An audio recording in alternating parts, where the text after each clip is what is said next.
What if I told you that the mind behind the Mona Lisa, the helicopter, and human anatomy wasn't just a genius, but someone whose brain worked radically differently? Leonardo da Vinci, painter, inventor, anatomist, but also a man restless, distracted, and misunderstood in his time.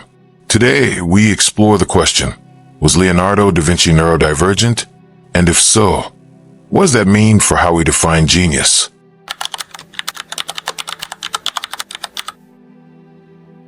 Da Vinci left behind over 7,000 pages of notebooks, filled not just with art, but with mirror writing, backwards notes, and ideas leaping from anatomy to bird flight to war machines in a single paragraph. This wasn't just curiosity. It was a mind in constant motion.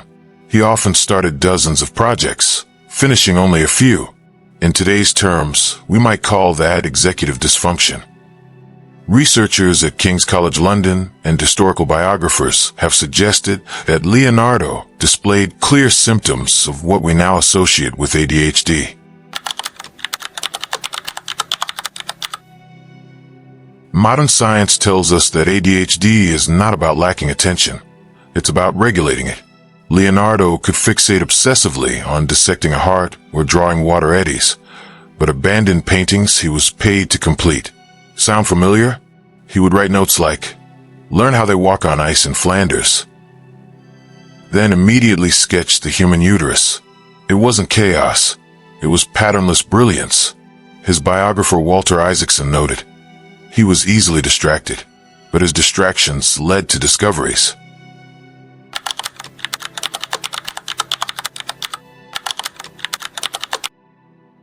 Leonardo was known for writing from right to left, often in mirrored text. This might not just have been secrecy. It could signal dyslexia. Studies of his notebooks show letter reversals, inconsistent spelling, and spatial thinking over linguistic precision. Dyslexic individuals often think in pictures, and Leonardo's genius was deeply visual. He sketched with microscopic detail what he couldn't easily describe in words. Today, researchers argue that his way of processing the world mirrors modern profiles of visual spatial learners.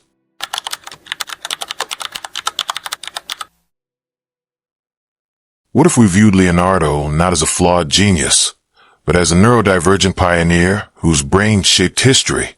Scientists now recognize neurodiversity as variations of human wiring, not disorders to be cured, but differences to be understood. Leonardo's traits, hyperfocus, dyslexia, unconventional thinking, were all strengths channeled into inventions, anatomical breakthroughs, and art. His frustrations, unfinished works, self-criticism, are echoed in modern stories of ADHD. Yet supportive environments, therapies, and awareness can turn the curse into an asset. Creativity does not require conformity. Leonardo's life is proof that genius flourishes in the margins.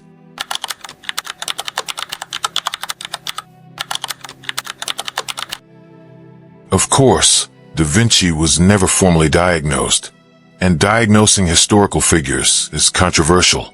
But retrospective analysis, based on behavior, patterns, and personal writings, has become a valuable tool in both psychology and history. Experts like psychiatrist Marco Catani argue that understanding the neurodivergent traits of historical icons allows us to reshape how we view intelligence, not as a narrow scale, but as a wide spectrum of minds.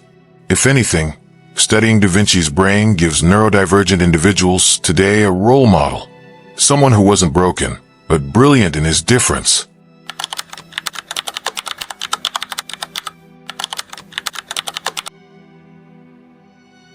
So what can we learn? That our education systems, workplaces, and even definitions of success often suppress neurodivergent minds, forcing square pegs into round holes.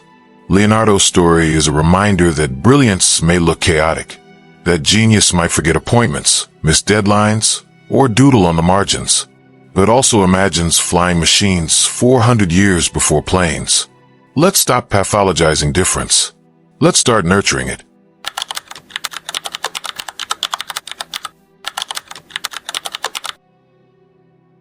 Was Leonardo da Vinci neurodivergent?